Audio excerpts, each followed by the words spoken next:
speaker without expensive working tools.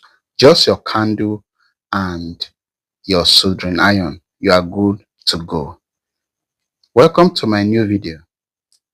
This is a Bluetooth speaker brought to me by a customer, and the customer complained that the Bluetooth is not turning on. So I asked the customer some questions, and the customer complained that the Bluetooth speaker, they were using it, and all of a sudden it ceased, and then it stopped coming on.